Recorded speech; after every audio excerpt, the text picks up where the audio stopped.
Change the order, or did you add something else? Yeah, changing the order we can do, right? Yeah. We cannot change the images, but we can change the order if you It's going to be perfect if you can at least change that. want. Let me check. So this one goes to there, Yeah, just like that. perfect. Okay, live stream won't be updated, I think. But it's fine. So you'll be saying something that doesn't match with the slide they're seeing on live stream. But it's okay. Is that, do you prefer that over doing it, switching the order here? No, we are going to do Yeah? like this. It's Okay. okay. Thanks a lot. And I had the problem because of the underside yesterday. Sorry, I can't do No, more. it's okay. Thanks a lot. I know Another it's a team lot said of that work. their problem yesterday evening. What time was dinner? The cutoff was dinner. Which team?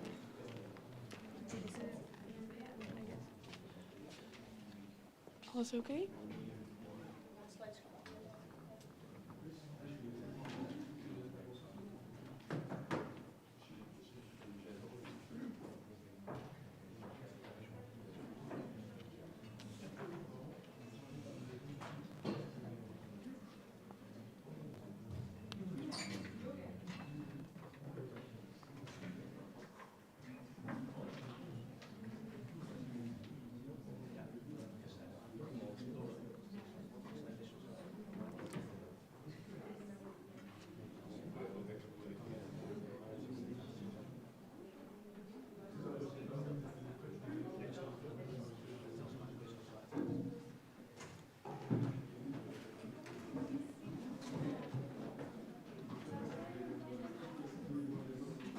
Luca, zijn we ready toch? Alleen wil jij met de livestream mensen zeggen? De livestream mensen?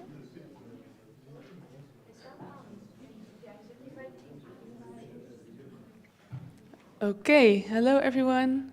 I hope everyone's ready for a second round of pitches. Today we will hear the Innovation Award pitches from the following teams: WD Sense, Biosensum, Sensing Barcelona, AgroSense, and Secretum as last. So hopefully everyone is here and ready to pitch. Same as in round one, 4 minutes for the pitch, 10 minutes for questions, starting with the questions by the jury. Make sure you don't go over your time because I will cut you off. And also, if you want to have all your friends and family be able to see your pitch, make sure to talk in the microphone in front of the camera, and then everything will be fine. Luca, can we start? I don't see anyone controlling the live stream.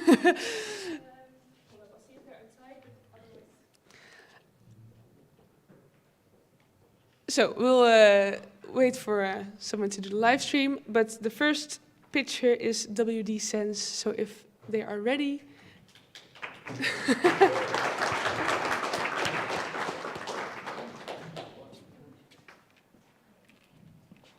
So we'll just wait for someone from the live stream. Just Yeah. Okay, great. Just waiting. Yeah. Okay.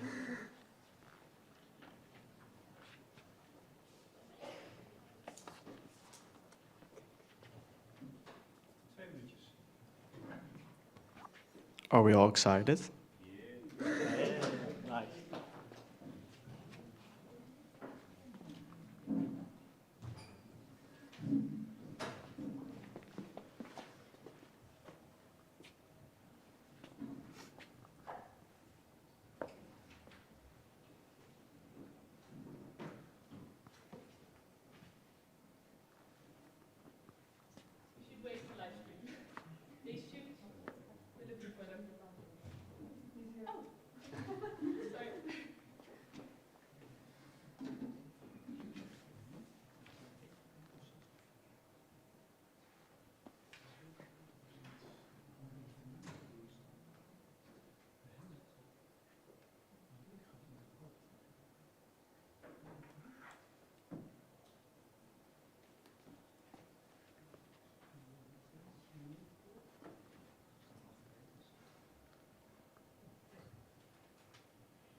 Mocht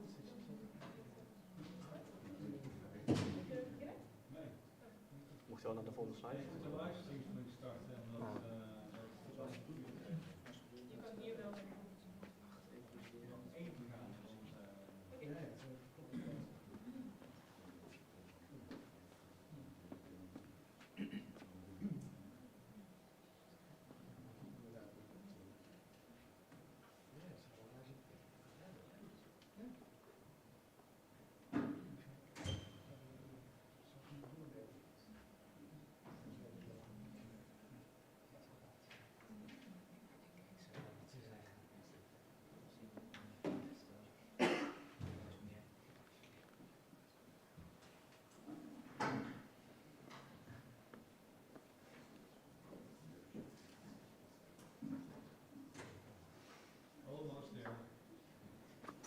I can wait.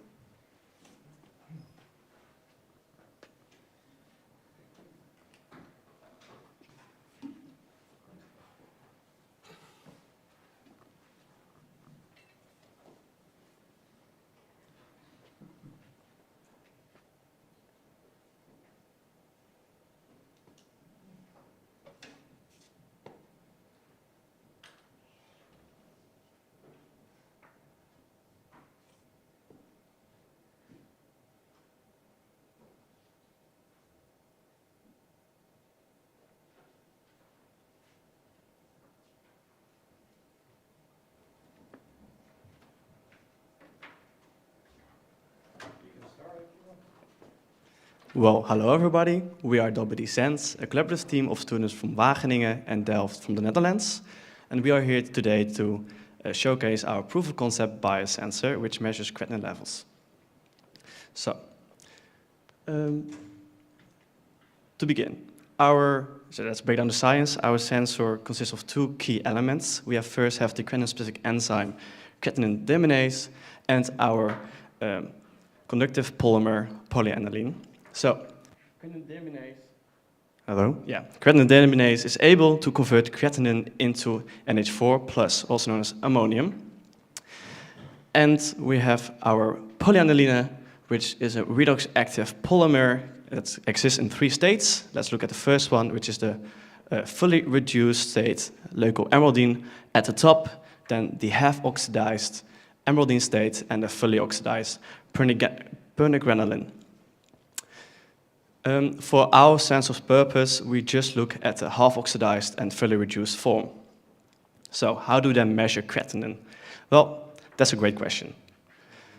So when creatinine deaminase converts creatinine into NH4, the NH4 plus is able to induce reduction or oxidation from the polyaniline.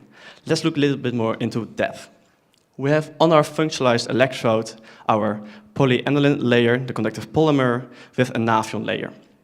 The nafion layer and the polyaniline undergo a molecular interaction. And when ammonium is present in the sample, it also undergoes a molecular interaction with the nafion, which frees the polyaniline to be able to be reduced and oxidized.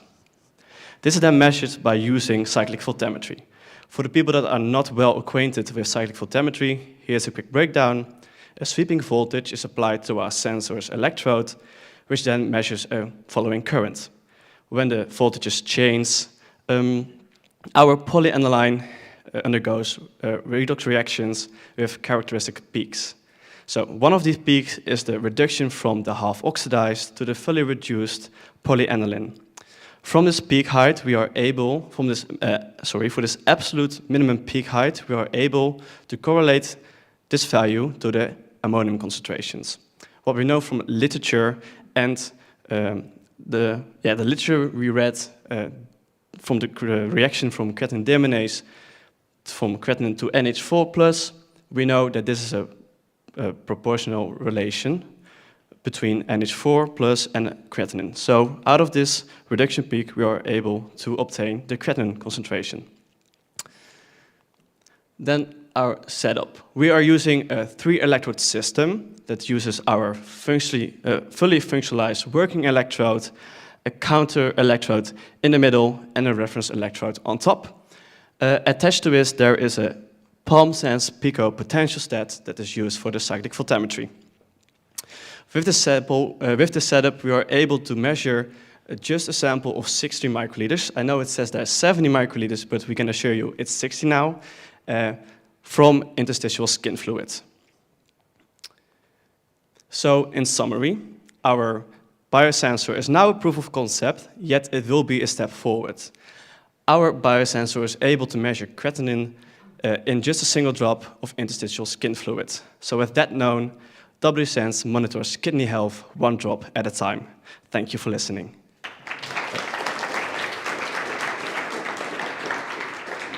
Any questions?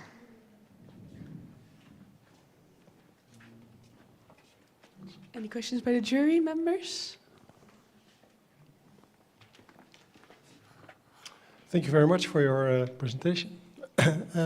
I would like to ask a question about the mechanism of the interplay between Nafion and Pani. Yes. I clearly do not fully understand it. Okay. I understand that you can oxidize the polyaniline and that it influences the reduction, but how do you get it so specific for ammonium? Aren't there other species that can also induce a change in conductivity? And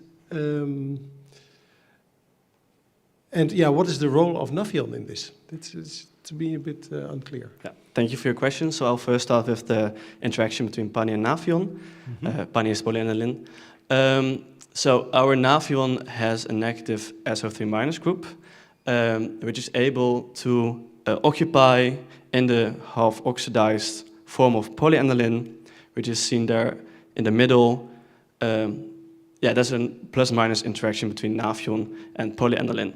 When NH4 comes into the electrode, it can open up the Pani, half-oxidized form, by changing this plus-minus interaction with the ammonium and the SO3- instead of the SO3- with the Pani plus. I know in the image I showed before. So what does that mean? Does it mean that the ammonium stops the interaction of the sulfide group with the polyaniline? Yeah, it inhibits that. Yeah. And then there's a free spot on the Pani, which is then being able to be reduced and oxidized via electrons of the electrode. So the two materials are intermixed also? What do you mean? The two materials are all completely intermixed also?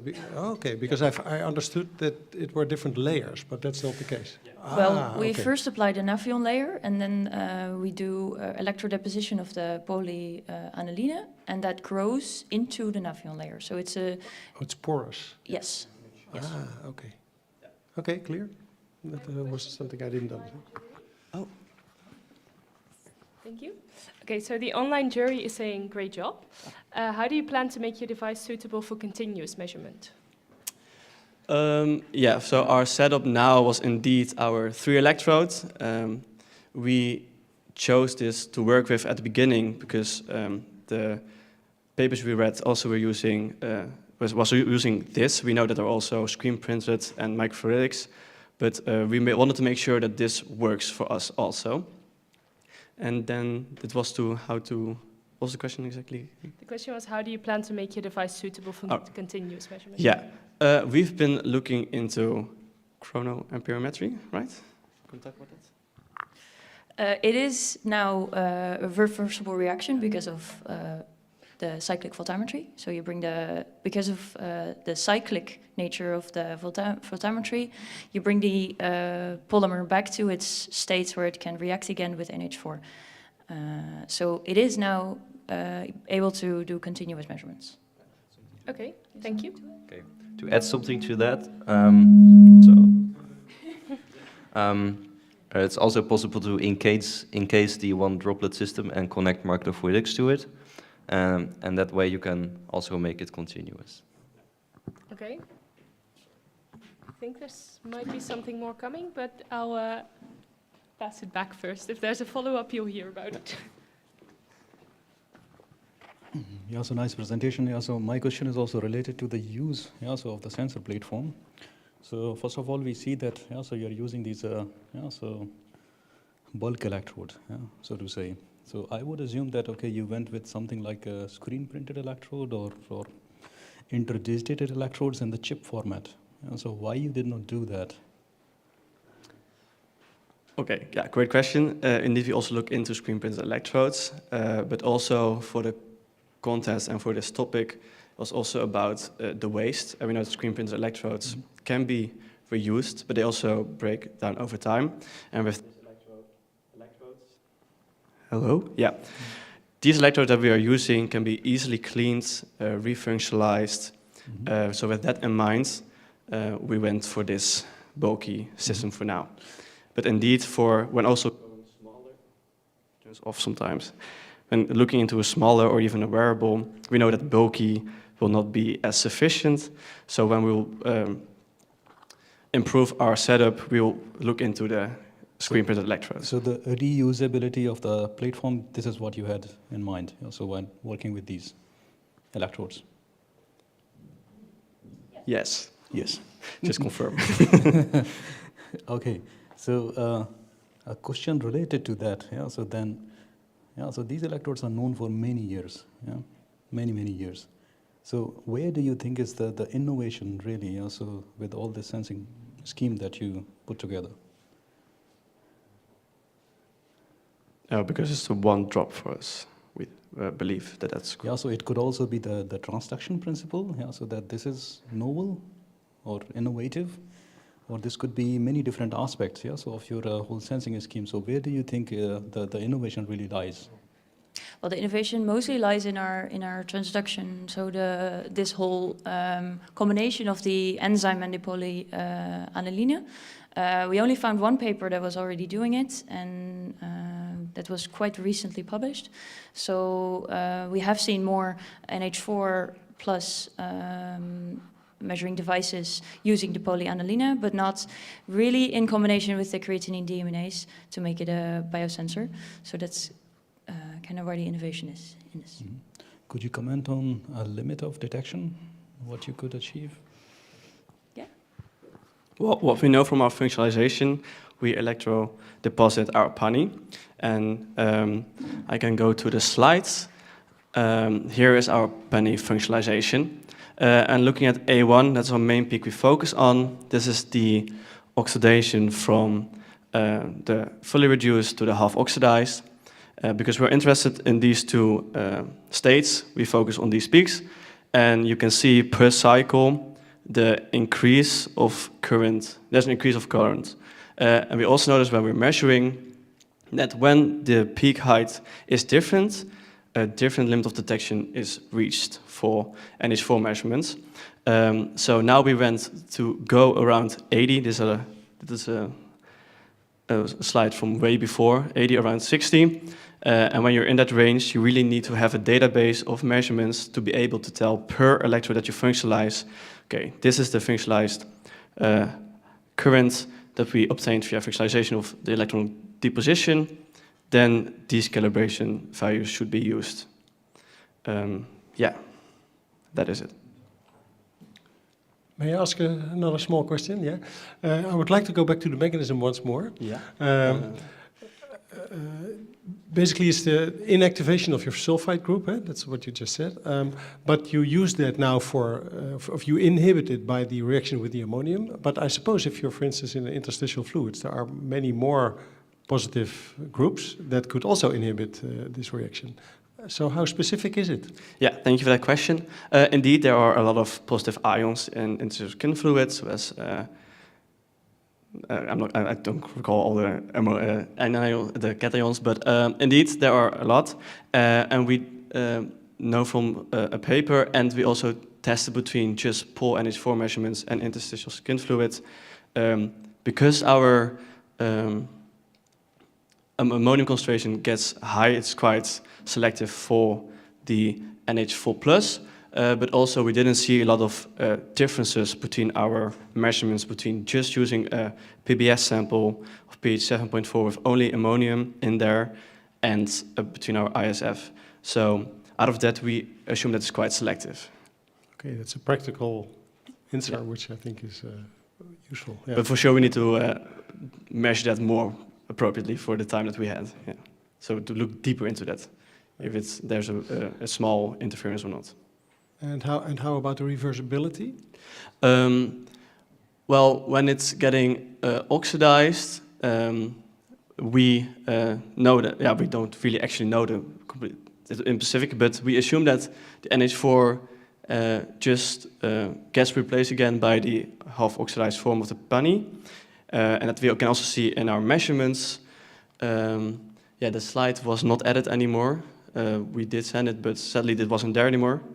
So basically, you are basing yourself on the diffusion of the ammonium out of the no, we had away from the local spot, because it should be mobile to. No, yeah, we had a slide that every cycle we measured, they indeed stayed at the same height, and when we went back to a lower concentration, the peak height decreased, and that's what we obtained. But that slide could not be added anymore. We submitted to it, but it was not here. Okay, that's again a practical. Oh, sorry. A practical proof, yeah. Because I was just wondering what happens with these ammonium ions. Do they stay around and do they basically interact again, or because you need if you bring in a new sample, the ammonium has to diffuse out, in order to stop inhibiting the process. Indeed, having an fluid that's an intermediate fluid, it also really helps with getting the ammonium away. So you need implementing, but we washing step basically. Well, it can It also be helps. done without washing steps because we can see a decrease. But we know that from the method that we used during this event, there could be ammonium left, and we also see that in some samples happening. So using an intermediate fluid with a circular flow would be really nice, that it all really gets flushed away.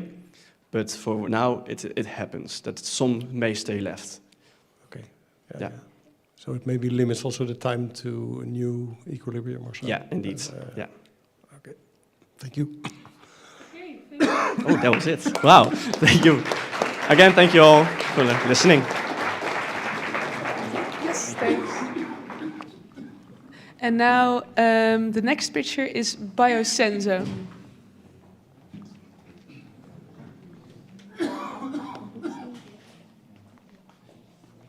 Oh, this is.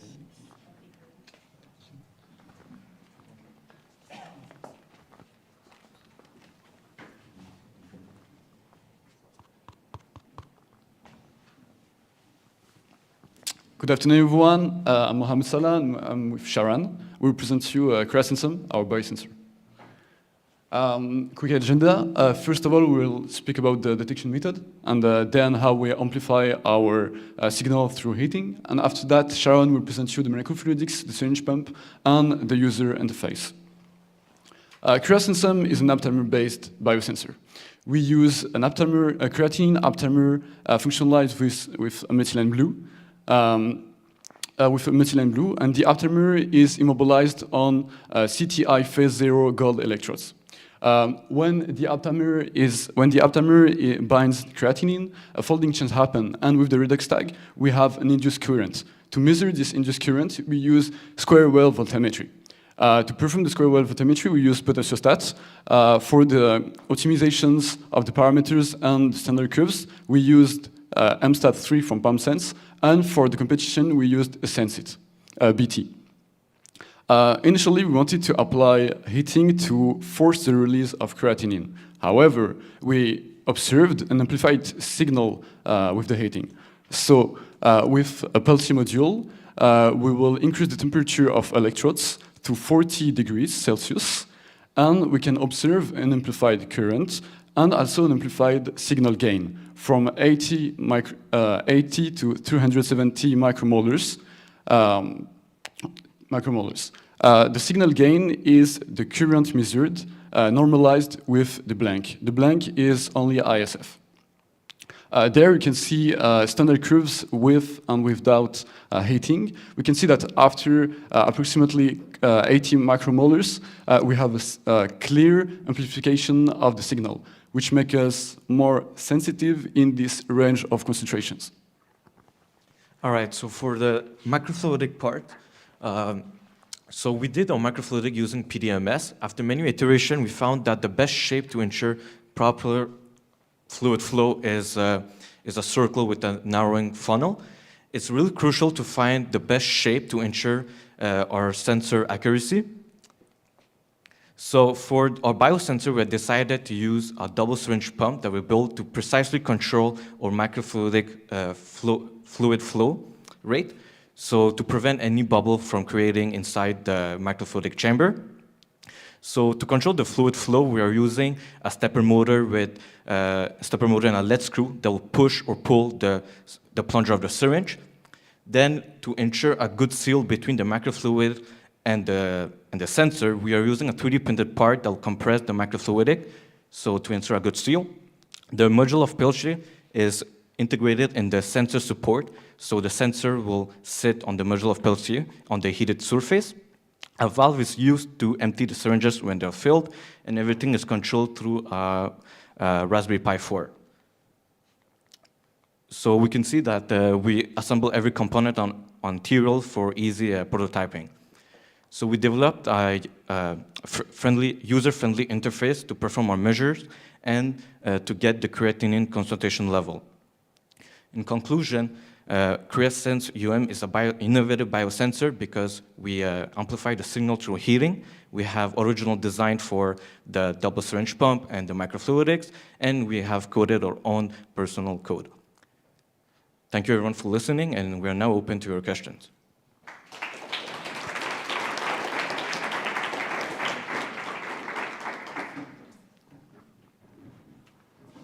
Thank you. Who wants to go first?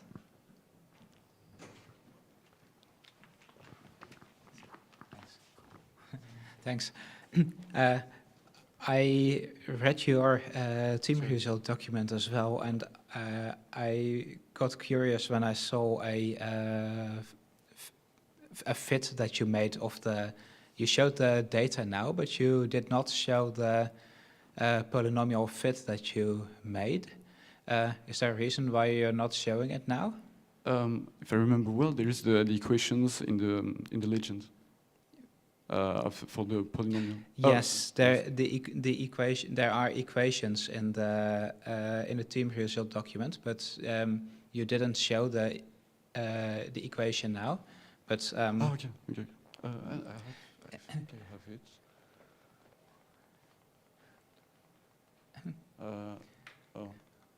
You have them in the backup slides. I was curious what you would expect if you see very high concentrations in a patient. So you have a plateau. You have like a plate because we did the practice, and we saw that after for the standard curve, we were on the last concentration that we used was 270, but we did the practice to. Or after? Sorry, I have a lot of. So for example, if you if a patient shows up that has a concentration of 1 millimolar, what would you expect to see? Actually, we are not able to measure. Of 1 millimolar. Actually, we are not. No, you didn't measure, but what would you expect? I expect that we will have. Actually, it depends of a lot of things. Like if we will not actually the experiments that we did was for only the range for the competition, so we didn't really look into the highest concentrations like 1 millimolar because it was too high for the competition. But I think that we need to maybe change the concentration of aptamer that we put on our the density of the aptamer and that we put on the gold electrodes. So there is a lot of thing that can be. No, I don't mean how would you adapt the sensor to measure it. I mean, if a patient shows up that has an outlier that has a uniquely high concentration, how would your sensor respond to that? Would it tell you this patient has a high concentration, or would it tell you something else? Only a high concentration. Okay. It won't be quantitative for this range of concentrations. Yeah, okay. I would like to also ask a question about your sensor. Thank you for your presentation. It was quite nice. one of the things that I'm interested in is that you have such a big signal gain when you increase your temperature to 40 degrees. That's what you also mentioned during the talk. Also because I see in other talks or other documents that people heat the aptamers actually to regenerate and to release the creatinine from the aptamer. So do you understand the mechanism? That's my first question. Isn't there a conflict in basically this affinity matter? And the third one is how robust is this actually? Because if you heat, you need also to control the temperature, especially when the signal has a strong dependence on the temperature, and that could also limit the applicability. So you really need to take care of that. It will be different if you do a measurement in very hot weather and in cold weather, for instance. But okay, anyway, many questions. Yes. So for the first one, yes. So at first we wanted to apply heating to force the release of creatinine because, as you said, in the literature that's what we see. But actually, there is other papers that said that when you increase the temperature, you shift the KD and you're more sensitive. Yeah, but that's basically also releasing the creatinine from the aptamer. That's basically saying the same thing. Huh? Yes. So you're more sensitive in higher concentrations, and actually that's what we see in our standard curves. But it's wait a minute. Shifting the KD doesn't mean that you become more sensitive. Actually, at least in my opinion. But no, actually, that's true. But if you actually in the TRD we spoke about a paper that told us that you are usually when you cool when you apply a cooling, you have a better sensitivity. That's what in general we can see, but in the paper we could see that when you apply cooling, you have a KD that is shifted, and you are more sensitive in this in the smaller range of concentrations. Mm-hmm. And for when you apply heating, your KD is shifted very to the right, and you are more sensitive in this higher concentrations. Mm-hmm. But actually, your last question was. The second question is, what is then the mechanism that you have such a large signal gain? You mean how we do it? No, why do you have a signal gain when you increase the temperature? To be really honest with you, like we said in theory, usually heating should get force. Lower. Yeah. Yes, yeah. But in our case, it was amplifying. So you basically don't understand why it happens. Actually, it's maybe a baseline effect, like because when you increase temperature, you can have an effect on the current, which is like just electrons are faster. So it can be this, but actually that's as we said, we need more experiments to be sure that it's reproducible on the in our case. Okay. But we run out of time because fair enough. And the robustness, the fact that you need to control temperature. You mean how to precisely control? Measure at 40 degrees. Actually, you need basically a control loop, I think. Actually, it's we use. Maybe I can show you. As we said, we use a Raspberry Pi and a Peltier module, and we use like a PWM pulse width modulation in order to have a steadily temperature on the Peltier module. So but that's a way to control the dissipation, basically. Actually, but it's not a control loop because basically your entire sensor heats up, and and it's. I mean, you rely on the equilibrium in temperature of the environment with respect to your sensor. Now. The idea was to have the cooling part of the Peltier module, but it was not done in time because you can like have the cooling and the heating. Yeah, understand it. But actually, it can be. Thank you. Okay, you're welcome. So maybe I can, go a bit more there. So when you are heating, yeah, so you need to apply the heating, but you cannot continuously apply. Yeah? So you also need to do the cooling. Yeah? So there might be an overheating step. So I think the question is how precise your temperature control is. Yeah? And actually, I have a question related to that. Yeah? So you are heating, but you do these measurements at 40. So why not at body temperature 36? Why did you choose 40? For the first part of the question, so what we do, instead of having a PID, because we will need a thermometer to make sure where we are and adjust it. So what happens is that we start with a kickstart. Since our Raspberry Pi can only output 5 volts, that means we can only reach around 52 or 53 degrees Celsius, I'm not sure. But what we do is that we make a kickstart. It reaches around 33 degrees Celsius. Then we start, as Mohamed Salah said, the PWM. PWM. So what it's ensure is that during the PWM, we make multiple measurements to make sure that it's actually quite stable. Okay. There is still 0.2, 0.3 uncertainty. That's for sure. That's pretty hard. But yeah, what was the second part of the question? Why not body temperature? Oh yeah. So what happens is that we had this before when we were in Montreal. But what happened is that when we went here, there's a different for the current. It was kind of different for the Raspberry Pi because I had different charger. So yeah, we kind of adjusted it.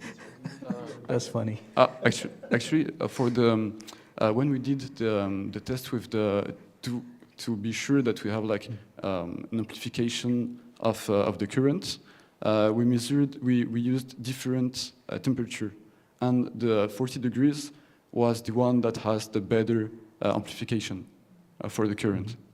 But that's true that for the wearable in the future for wearable, it's more like 37 degrees. Also, another. I wanted to say something else for the heating, but you can. Yes, I forgot. Sorry. Okay. Yeah. Thank you. Yeah. You're welcome. Thank you for the pitch. And next up is Sensing Barcelona.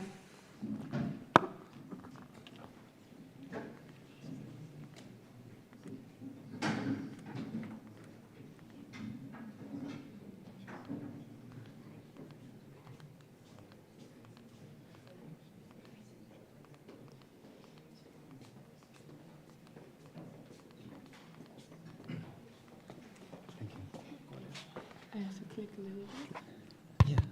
Yeah. Good luck. It's this one. It's the clicker, yes. Okay, perfect. Thank you. Okay, good afternoon. We are Sensing Barcelona team, and we are here to present Akinator, which is our continuous creatinine sensor. Okay, as we come from Spain, we are going to give you a different approach about our device, which will be which is about providing a low-cost, easy-to-use, and continuous creatinine sensor. The main principle of our device will be to check a colorimetric change between a reaction between different creatinine concentration samples and the Jaffe reaction, which is basically a mixture between two reagents, which are the picric acid and the sodium hydroxide. Okay, so as Pablo said, our main goal is to analyze this change of this colorimetric change that is thanks to, oh yeah, it doesn't work. Okay, sorry.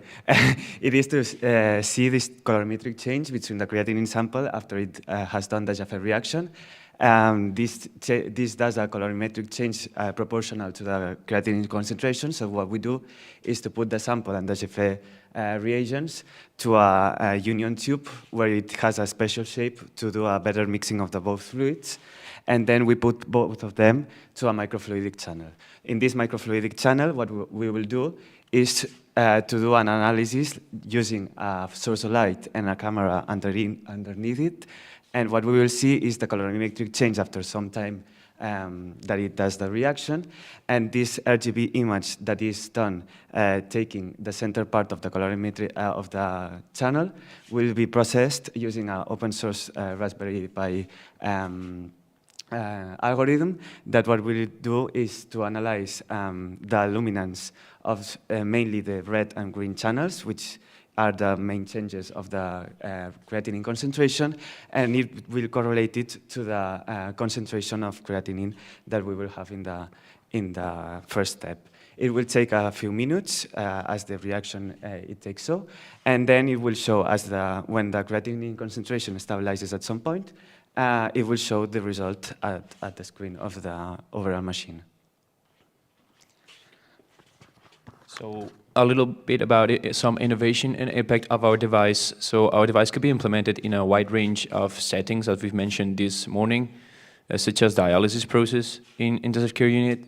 And it has already been mentioned, but each sample will be costing about 0.6 cents. So it shows it is a really cost-effective device.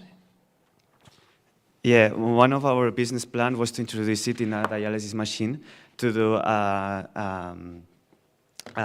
following of the process of dialysis. And some feature work that we wanted to add to this machine was to do a reduction of its dimensions. It is already pretty small, but do it really smaller to incorporate it to the dialysis machine. And also, as the dialysis works with blood, there are some components that can interfere the Jaffe reaction. So it would need some biological systems like filters or aptamers or something to extract only the creatinine sample and be able to measure it. So thank you so much for listening, and if you have any questions, feel free to ask. Thank you. Thank you.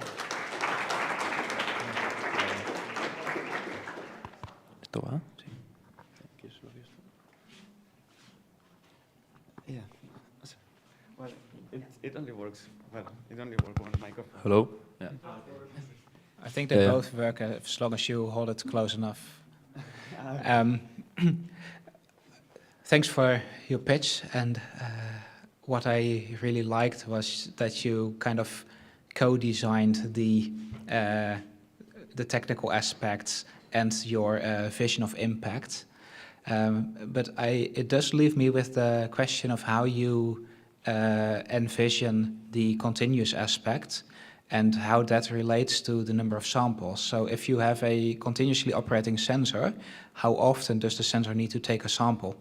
Yeah, well, the sample size is, here in the sensor, we had like 0.2 samples of 100 microliters, so it was the sample size that we used. So this sample is like 100 microliters that will take each 2 minutes. So each sample is like 2 minutes time of the dialysis, more or less. I don't know if I explained it well. So does that mean that if you are undergoing dialysis for 2 hours, that you have 60 samples? Yeah. Okay. No, because this prize was thought for the business model for this competition, but it would. Yeah, I'm asking because there's some kind of you're working on both parts at the same time, so that's why I'm asking the technical side of your business vision. Yeah, it would be like our thought was to implement it to a dialysis machine. Some part of the blood would microliters of blood would be out of the overall system and would be purified and go inside the machine continuously, and it would mix with a continuous sample of the Jaffe reaction, but pretty small, and it would be like more or less 0.6 cents each 2 minutes. more or less.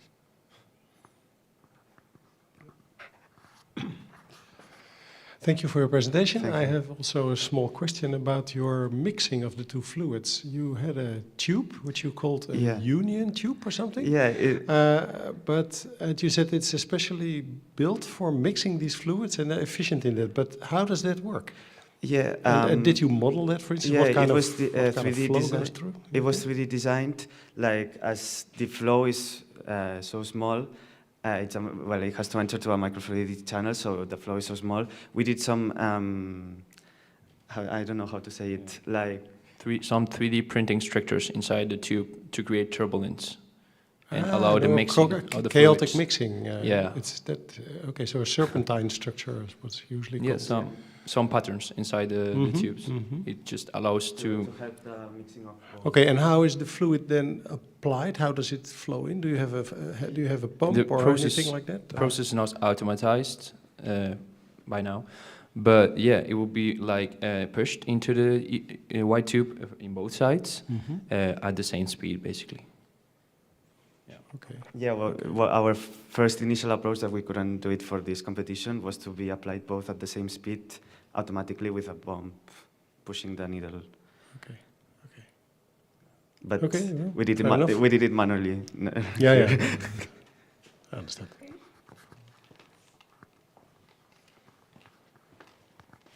Thank you for your pitch. So you mentioned, so the Jaffe reaction is sort of a classic biochemistry reaction that's known to interfere or have interference like glucose, proteins, all the other components of blood that interfere with it. So I was curious on two fronts. One, can you walk me through the concepts you had for processing your sample? Because obviously the whole blood would be difficult. And B, colorimetric in blood, could you comment on some of the issues of doing color Yeah, analysis of in course. blood? Blood is red, Yeah. and it has some problems with the colorimetric change. But yeah, our first thought was to filtering mainly, first of all, the red blood cells. That it is what it gives it color, and we have seen that the main interference molecules that has the Jaffe reaction are the hemoglobin and bilirubin in the blood. So it would be to create or to put some filters or some enzymes that can extract them from the sample. But we Extract the interference or extract the interference. Okay. Yeah, cool. Okay. Yeah. Thank you. Thank you.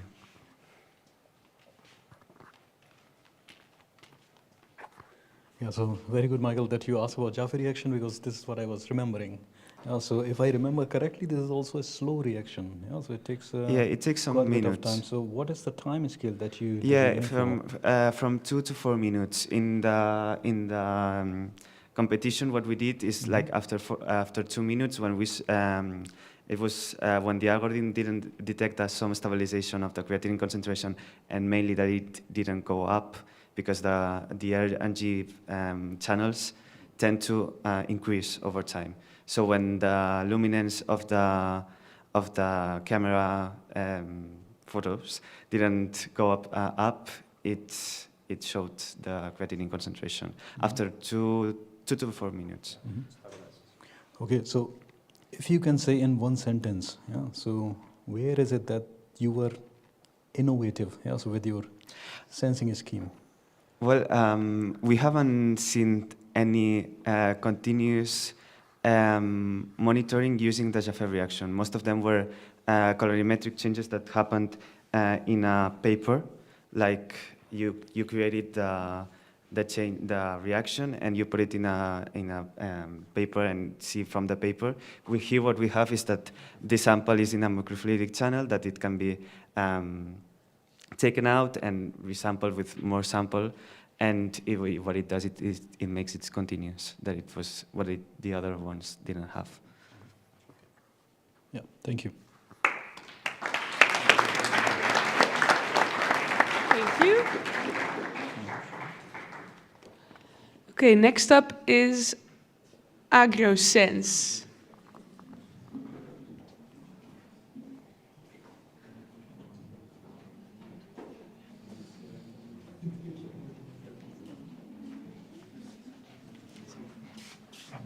Thanks. Oh, perfect.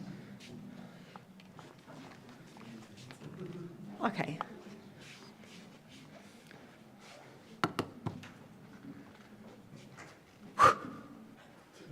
Everyone's ready? Perfect. Hi, everyone. We are AgroSens, the French team. We are composed of 3 different schools. 3 schools of the University of Paris-Saclay. Thanks to that synergy, we did like wonderful things. The goal of that year was to create a creatinine sensor, a continuous one, and to fulfill doctors' and patient needs. And we achieved it. First of all, how does it work, you may wonder? It's quite simple. You simply put a very small dose of human serum on the bottom of it, right there.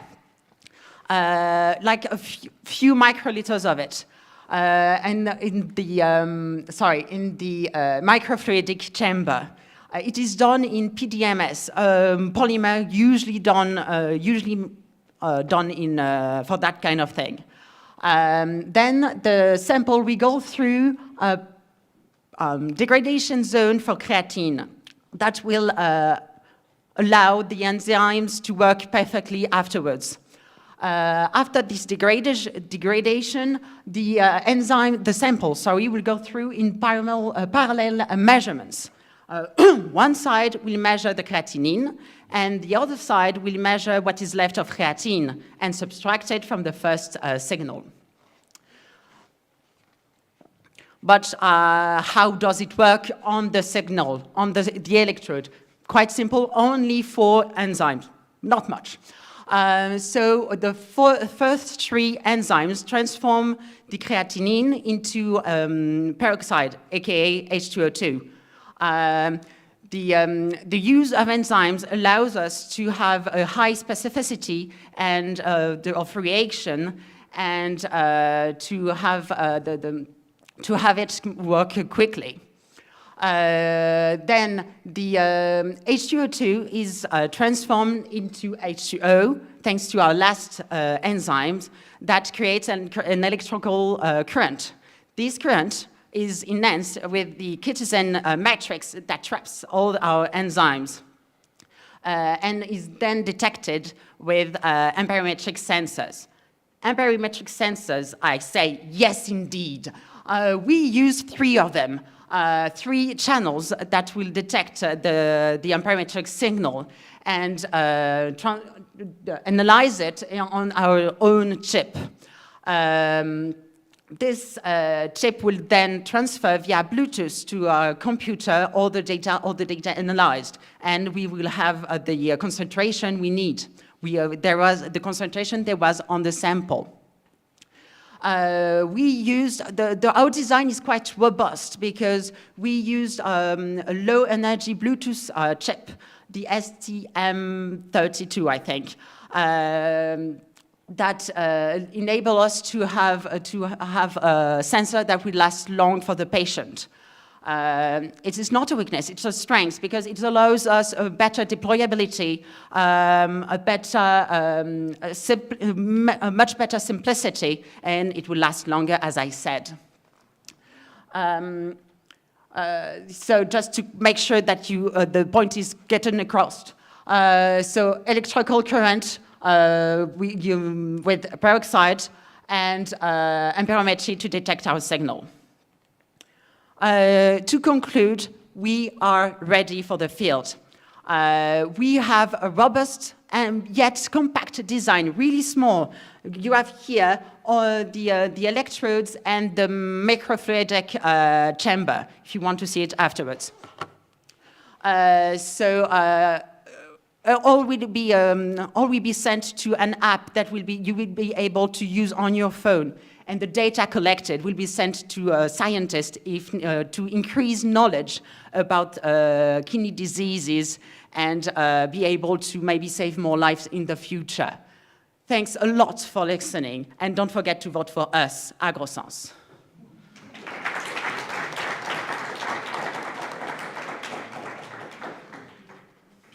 So, any question now? Thanks, that was really nice. Can you go back to the schematic of your enzymes? Yeah, yeah. So how many enzymes are you using here in this cascade? Oh, yeah. And so there's the first one here, the second one here, the third one here, and the fourth here. Gotcha. So I guess I've kind of two questions and they're linked. What's the minimum concentration you can measure from the final enzyme? And then how much creatinine do you need to start with to get through this cascade to get to the final concentration? From the test we did, we had results from 30 to 300, like the samples we used for the concours, for the competition. I don't know, we didn't test lower and higher concentration. It's a test for next year for when we want to improve it.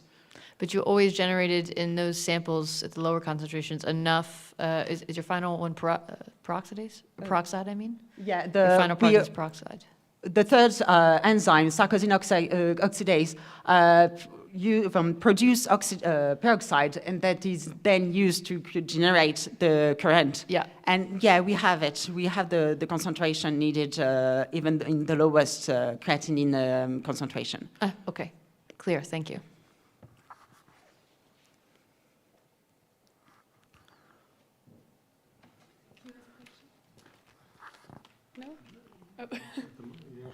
We were that great that you don't have any questions. So, if you have this, and before that you showed the microfluidic design. So where is that? Because I see three parts here that are all the same. So here is the input. The degradation zone for the creatine is here, and then there is the enzyme here and here. In here we only use, like I said, we detect the creatinine, and here the creatine to know what is left to subtract. I don't know if I'm clear enough. Maybe not. No, I don't get that, because you are detecting what is left in a different arm.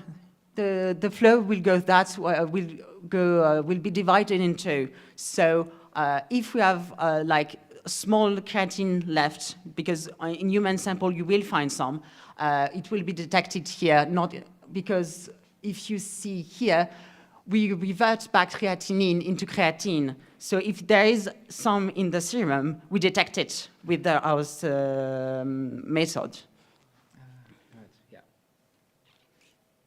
Perfect. Yeah. Yeah, I can still ask a question. Don't worry. In your small circuitry, this Y-shaped thing, and you just explained that you had enzymes at different positions. How critical is the timing for the flow through that channel towards those enzymes and the reaction times to your measurement?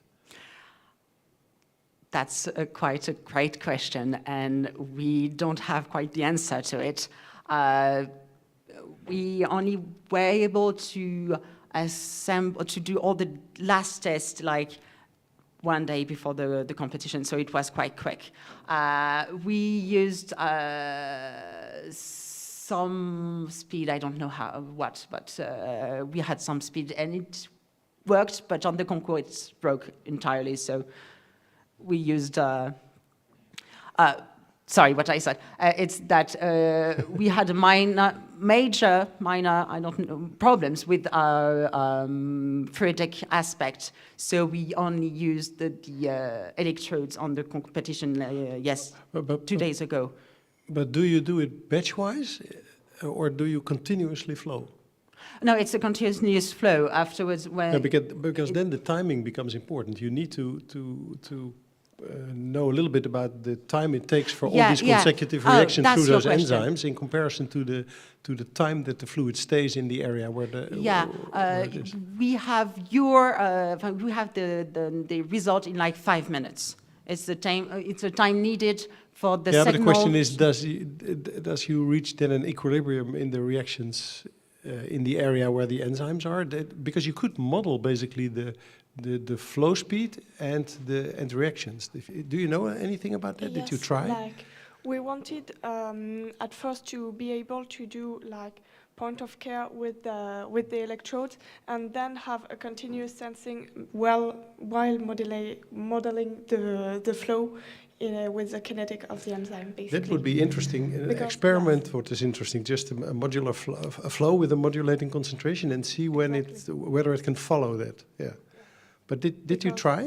Not lack of time. We implemented program that could be able to do that in the future, but we lacked time to really test it with real data and have the code really working. And are, for instance, the kinetic constants of these enzymes known? Because you would Some also of- like to model For some of them, it, eh? it's known, like we have the Km and the Kcat. Yeah. But seeing that we have two reaction chains at the same time, and that we're taking the creatine levels out of the creatine in one, we need like a more complex model for the enzymes. So not directly the Kcat and the Km that are measured generally like in vivo or in special conditions. And you know you what I probably mean. also didn't have the time to check in, for instance, a buffer fluid and interstitial, because I can also Exactly. imagine that changes as a function of Yes. time due to fouling. But okay, maybe enzymes are. The problem with enzymes is, the problem is that it adapts also to how we are using it and which temperature, which pH. Yeah, and that's also what you everything, so- mentioned in your document, that you Yes, tested them at exactly. 50 degrees or so? I think I They read something are like like optimal pH and temperatures, but we don't reach them with our sensor because it doesn't measure the heat and the pH. And it also So- depends again on the flow speed and Yes, many parameters. that's why we need a program to afterwards treat our signal and analyze it. Yeah, better. but it's the nice thing is that it's a real continuous flow. So Yes. if you could control it, it would be a real continuous sensor. That's Exactly. nice. Yeah. Okay, thank you. Yeah, maybe building on the time idea as well. If you have flow going across your electrodes and you're constantly producing these small products that need to reach the electrode surface, generate a signal, it's also possible the flow causes them to diffuse much faster away. So I think that's something really to keep in mind. Yes, but since we have a gel, it also encapsulates and keeps more. So yeah, basically the electron flow couldn't really go away Yeah, because so of you've the trapped continuous flow. the products are also quite trapped in this chitosan gel. Is that what it was? Okay. Yeah, that's also extremely important if you decide to model this, to keep that in mind. Yeah. Yes.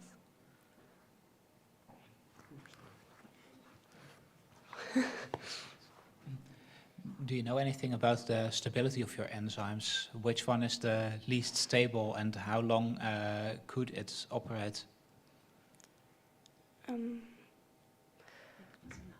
Yeah, I think the last enzyme is less stable. The HRP? But no, the sarcosine oxidase. But I think like for the moment the capacity of the enzyme to be stable has not been really the limiting factor in our model, so we haven't tried everything on that. One last question, I think. Yeah, so thank you for the presentation. Yeah, so I see that you did quite a bit of electronics also there. Yeah, so you designed the circuit. What was not clear to me, so you mentioned in the report you read 3 amperometric channels.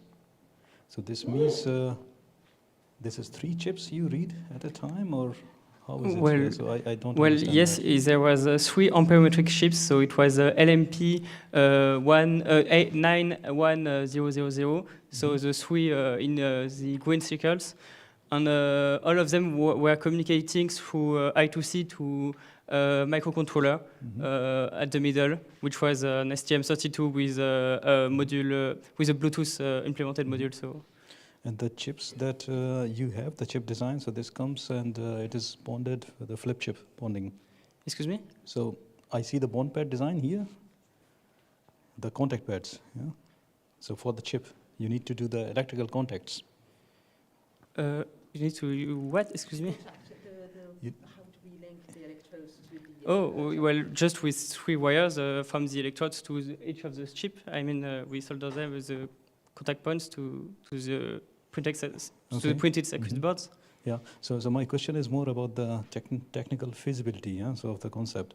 So the chips that you have designed, yeah, so this is why I was asking, yeah, so how's the chip design considered, yeah, so if you can put the chips directly there, or how do you realize the bonding?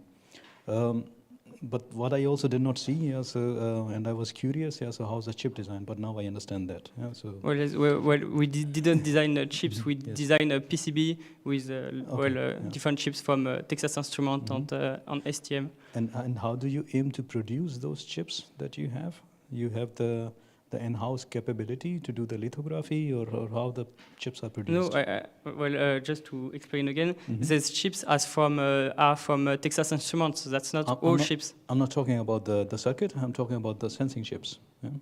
The sensor chips. Yeah, these ones.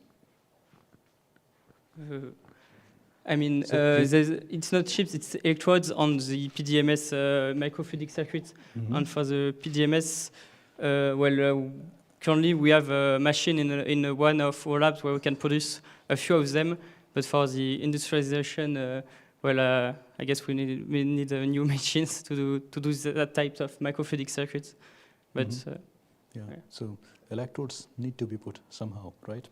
I mean, the electrodes were bought from a company like. Okay. So we could buy off the shelves parts to do this. Okay. All right. And this is also something that we want to improve because currently it is made of gold on polycarbonate. But if you use gold on glass, we could bound directly glass to the PDMS using plasma cleaner. So it will be perfectly, it won't leak. Yeah, it will be perfect. So then you might have to consider your surface chemistry again, yeah? So how you bring in the enzymes. Yeah. Yes. Yeah. Okay. Yeah. Thank you.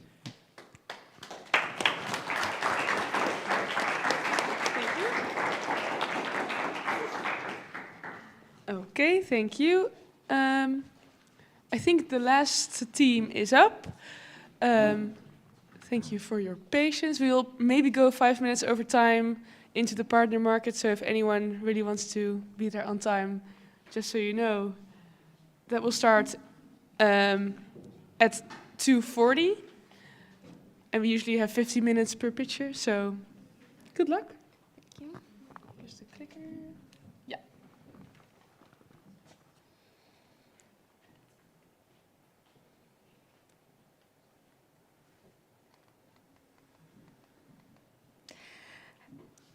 So, hello everyone. My name is Anna, and today I'm representing the team from the Technical University Munich, Secretum team. And we're very glad to introduce you our new aptamer-based sensor approach. And let's go into more details. So aptamers have been known for the recent 40 years, and they have been widely used also in biosensors, but they have many pros and cons, advantages and disadvantages, and the most important pros is that they are kind of cheap to use, they are easy to mobilize on the surface, and then the detection is also really specific, and they are really widely spread. But also they have some disadvantages and limitations. So usually how this system works, so the aptamer is basically a modified DNA molecule which has been introduced some mutations, and now this DNA, this aptamer, can specifically bind to any molecule of the interest. In our case, it's creatinine. So usually the detection happens the way that the analyte, the molecule is binded, and then additional strand is getting out, and it's being additionally somehow detected through microscopy, fluorescent methods, or we need another additional gold electrode for this small molecule to be detected, which is also really sometimes expensive, sometimes not robust, and sometimes really can be time-consuming also. So in our biosensor, we introduced a new kind of aptamer-based biosensor, a new kind of technology. So we were thinking, okay, let's introduce another molecule, another DNA strand, which we called antimer, which is mutated and then binded not fully to the aptamer molecule, and then when the analyte, in our case it's creatinine molecule, comes, these two antimer and antimers, they react with the analyte, with the creatinine, and then they changing their geometrical shape. So basically when the creatinine is binded to the DNA strand, then it's getting shorter. So it's changing its shape, and it affects the thickness of the double electric layer, which is then can be measured through the measurement of capacitance of our system. And that's a new approach. It's kind of fast. It's being, we don't implement here any fluorescent methods or any additional devices or any additional stuff. And it's pretty simple and workable. So our system, our experimental system, is based on the gold electrode that we made through photolithography methods. And then we immobilized on the gold surface our DNA aptamers due to some tool modifications. So now we have gold electrodes where we have DNA strands, aptamer strands, binded on the surface of this gold electrode. And then when we add the creatinine system, we actually measure the capacitance, the difference in capacitance. In our case, because this capacitance is dependent on the thickness of the double electric layer. And these measurements can be performed with the use of the impedance spectroscopy, which is also kind of simple. We obtained through our measurements that the capacitance is decreasing when we added the more concentration of creatinine. It means that the system is workable and it reacts on the presence of the creatinine when we add it to the system. We also have further perspectives for our biosensor because now it looks kind of huge. It's been gold electrodes and also lots of like impedance measurements, spectroscopy and wires and stuff. So in future, we're going to make it much smaller by reducing some dimensions of the biosensor. We're going to implement the microneedle, which we get into the patient, and then the fluid actually is being circulated in our biosensor. So our biosensor will be activated by application of the electrical field. It can be done also wireless, just through the smartphone or any technology. And then the difference in electrical field that we apply will induce the flow in through our gold electrode, and that's how the measurement can be done.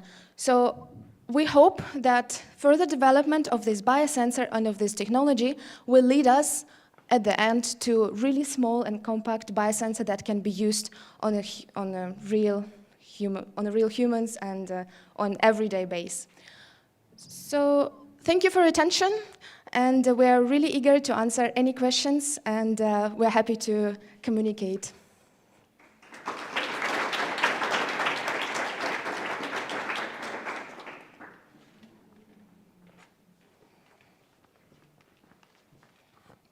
Thanks.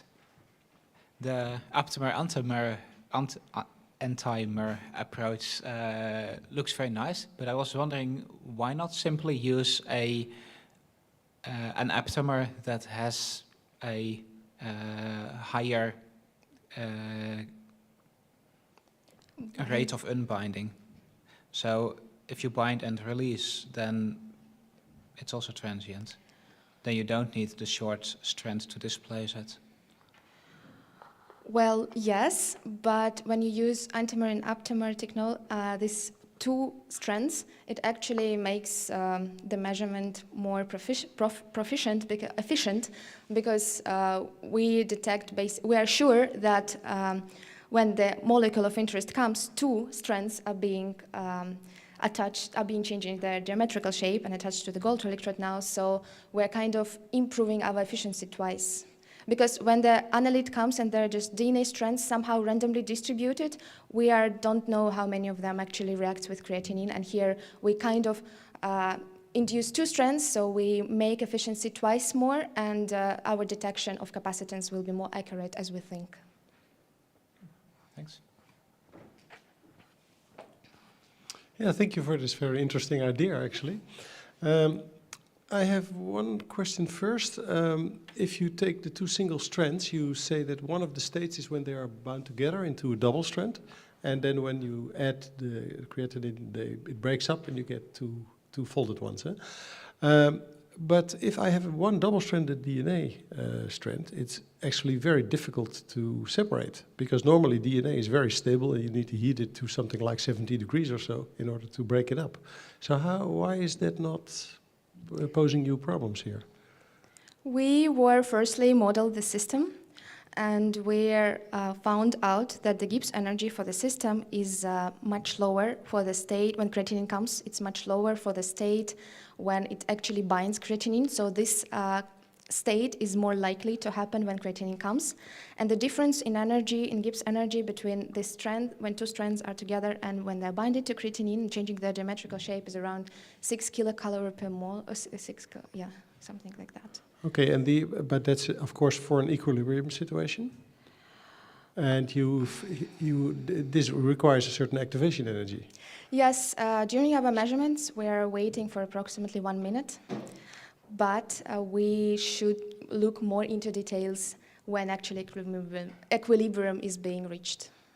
Okay, because it looks like creatinine is playing some role in this dissociation. But okay, anyhow, it is it's an interesting idea. Oh, wait a second.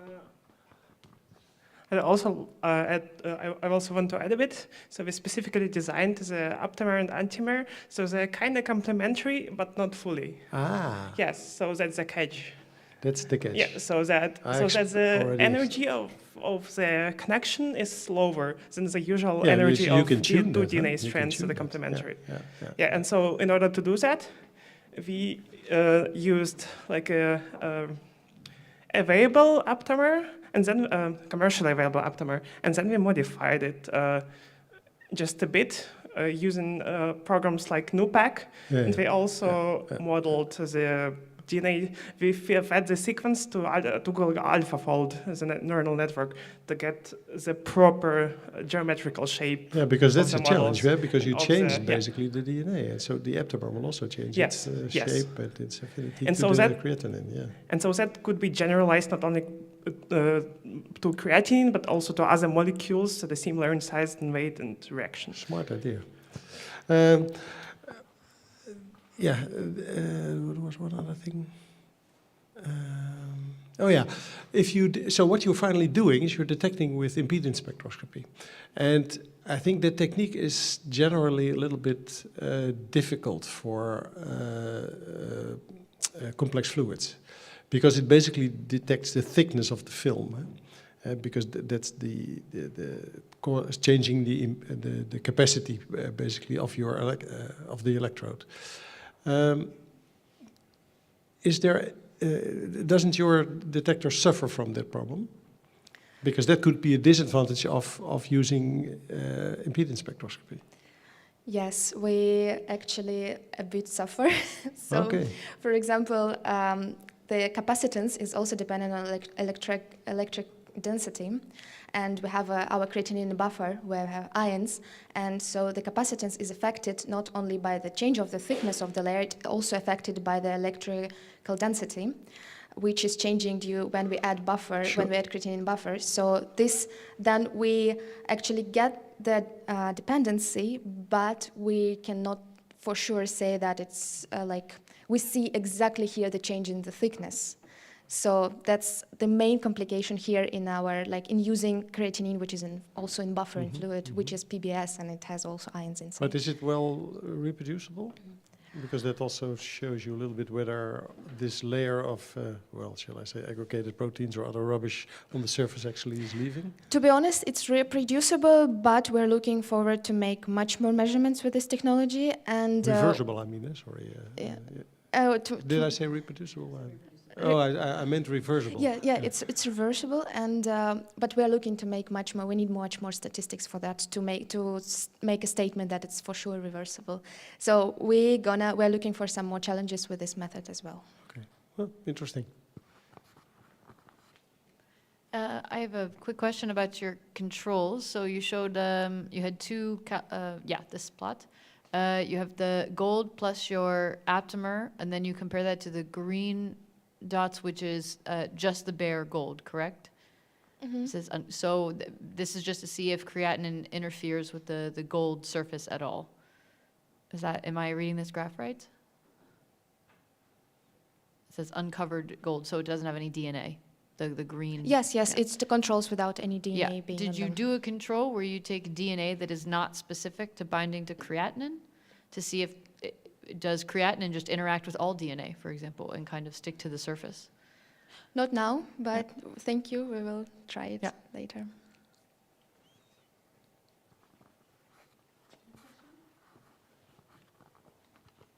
Thank you. Can you go back to your concept slide with the two aptamers? So I don't know if it's maybe part of the cartoon, but is the blue ring at the end the standard methylene blue functionalization? And if so, why did you choose capacitance or infer capacitance from EIS when you have a redox reporter? Thank you for your question. We put this animation, this drawing, because we put it also in our document, and we were told that we're not allowed to change it at all. But, but then we made a kind of small discussion inside our team, because it was also one of the idea how we can improve our measurements further if we meet any like limitations here. But then we found out that in our case, methylene blue is not a good idea, because it can be like oxidized very easily and then react with creatinine molecule, and then we basically don't know what we detect. So in our case, it will be much more problematic to use methylene blue, which is easy and which is really common method in this approach. But for us, it also can react with the gold surface, and then it will influence our measurements. So it's not a good idea, but we were thinking about that. So your actual results are without a methylene blue Without, test? yes. Okay, thank you. Okay, can this be the final? No, okay. If anyone wants to leave for the partner market, feel free. The experiment that you showed for the calibration, is that in buffer or in the interstitial fluid? In buffer. So do you have any idea about how you are avoiding non-specific signals? So non-specific binding to the surface that results in a signal? We haven't thought about it yet because we haven't tested it in intercellular fluid, but I think some blocking surface will be helpful, and we will work on it, how we can block the surface from unspecific binding. Any basic methods. Okay, thanks.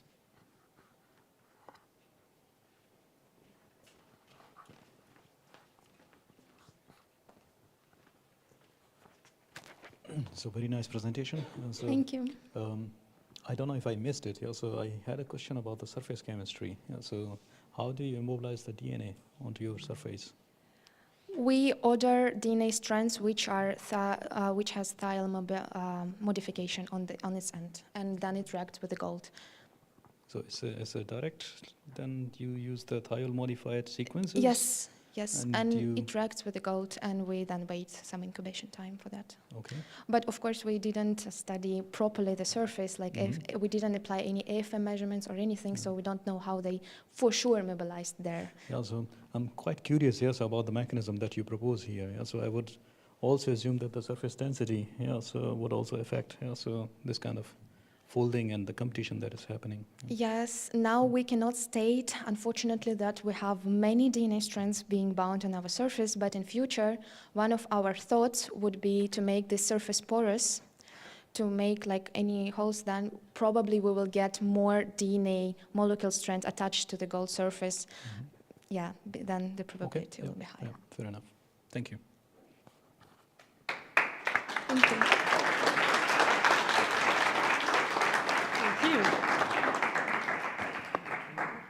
So that was the last pitch for today in this room. Everyone did a really great job, and see you at the partner market. Thanks for the jury.